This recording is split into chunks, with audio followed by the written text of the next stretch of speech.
वो है इस अवसर पर पूरे प्रदेशवासियों को रामनवमी की हार्दिक बधाई। वासंतीय नवरात्रि की 9 तिथियों में जगत जननी मां भगवती के 9 अलग अलग रूपों का दर्शन करने के उपरांत पूजा और अनुष्ठान संपन्न होने के साथ ही नवमी तिथि पर मर्यादा पुरुषोत्तम भगवान श्री राम का जन्मोत्सव का कार्यक्रम भी अभी पूरे उत्साह और उमंग के साथ सभी देव मंदिरों में संपन्न हुआ है। आज प्रदेश के अंदर अलग अलग स्थलों पर अयोध्या में श्री राम जन्मोत्सव का कार्यक्रम पूरी भव्यता के साथ लाखों की संख्या में श्रद्धालुओं की उपस्थिति में संपन्न हुआ है। हर देव मंदिर में अयोध्या धाम में काफी उत्साह है, काफी उमंग है। कल से लेकर के अब तक 15 लाख से अधिक श्रद्धालु अब तक अयोध्या धाम पे पहुंचा है। ब्रह्म मुहूर्त से ही वहां पे पवित्र सरयू नदी में स्नान करने के बाद श्री हनुमानगढ़ी और राम जन्म भूमि के साथ साथ सभी पवित्र स्थलों में दर्शन के बाद श्री राम जन्मोत्सव के कार्यक्रम के साथ शामिल हो रहा है। तो प्रदेश भर के सभी शक्ति पीठों में भी इस अवसर पर जगत जननी मां भगवती के सिद्धिदात्री स्वरूप का दर्शन करने के लिए लाखों की संख्या में श्रद्धालुजन उमड़े हुए हैं। राज्य सरकार ने एक और यह व्यवस्था सुनिश्चित की है कि वासंतीय नवरात्रि के अवसर पर देव मंदिरों में दुर्गा सप्तशती का पाठ और रामनवमी के अवसर पर अखंड रामायण का पाठ हो। ये सभी जनपदों में आयोजित हुआ है। सभी जनपदों में यह कार्यक्रम सुचारू रूप से संपन्न होने के साथ ही श्रद्धालु जनों की सुविधा और उनकी सुरक्षा की भी पुख्ता व्यवस्था की गई है। हम सब इस बात को जानते हैं कि धर्म हमें कर्तव्य का बोध कराता है। धर्म को हम मात्र उपासना विधि न समझें, बल्कि यह हमें सन्मार्ग पर चलने और हमारे कर्तव्यों का बोध हमें कराता है।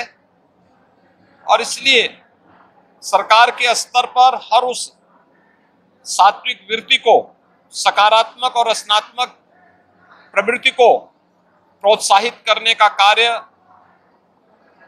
हमेशा किया जाता है और सरकार उसी कार्यक्रम को लेकर के निरंतर प्रयास कर रही है। मुझे प्रसन्नता है कि नवरात्रि के कार्यक्रम पूरे प्रदेश भर में पूरे उत्साह और उमंग के साथ श्रद्धालु जनों ने इस पूरे कार्यक्रम में भागीदारी बनकर के देव मंदिरों में, शक्ति पीठों में दर्शन किया और श्री रामनवमी के आयोजन में अयोध्या धाम में भी लाखों की संख्या में श्रद्धालु जनों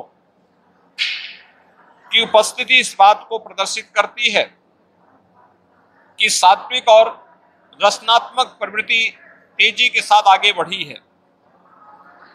देश के अंदर आदरणीय प्रधानमंत्री जी के नेतृत्व में जिस रचनात्मकता को आगे बढ़ाया गया है वो एक नए भारत की ताकत है।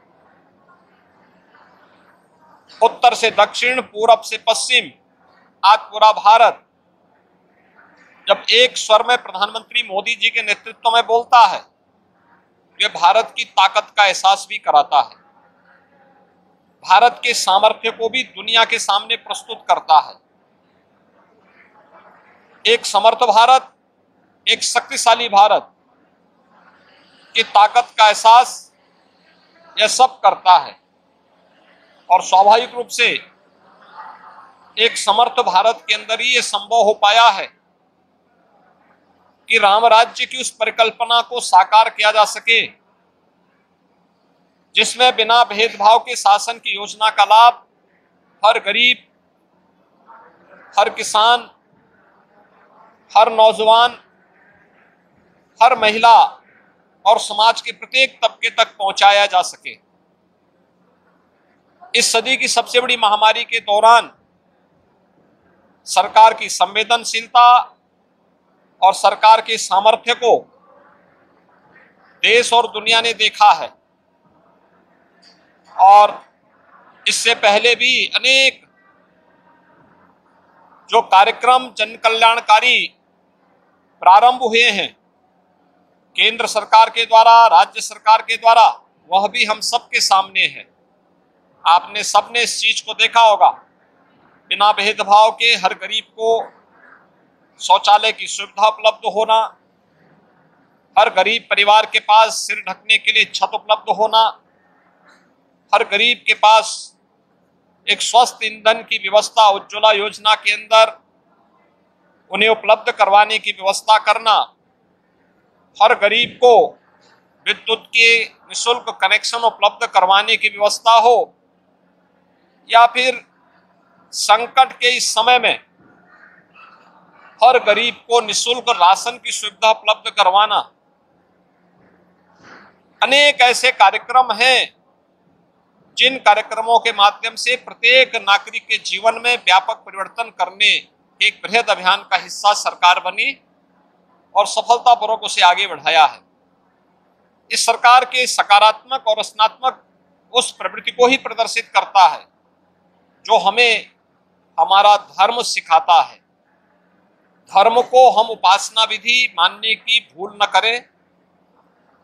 उपासना विधि किसी एक विशिष्ट पद्धति को लेकर के उसके प्रति आग्रही बनाता है। धर्म एक व्यापक अवधारणा है जो हमें कर्तव्य, सदाचार और नैतिक मूल्यों के साथ जोड़ते हुए सन्मार्ग पर चल करके एक रचनात्मक प्रवृत्ति की ओर अग्रसर करता है। हमें उस व्यापक धर्म को अंगीकार करना होगा जो हमें भेदभाव और किसी भी प्रकार की अव्यवस्था से मुक्त सबके कल्याण के भाव के साथ जोड़ने का कार्य करता है, जो भारतीय मनीषा का रहा है। G20 के देशों की अध्यक्षता करते हुए भारत ने थीम दुनिया को दिया है, और दुनिया को दी जाने वाली ये थीम जो वसुधैव कुटुंबकम की है, ये उसी का उदाहरण है। आज रामनवमी के इस अवसर पर मैं सभी श्रद्धालु जनों को एक बार फिर से पूरे प्रदेश वासियों को हृदय से बधाई देता हूं। जगत जननी मां भगवती, आदिशक्ति मां भगवती दुर्गा से और मर्यादा पुरुषोत्तम भगवान श्री राम से ही प्रार्थना करता हूं कि पूरे प्रदेश वासियों के जीवन में सुखमय, समृद्धिमय बने, इसकी प्रार्थना करते हुए अपनी शुभकामनाएं पूरे प्रदेश वासियों के प्रति व्यक्त करता हूं।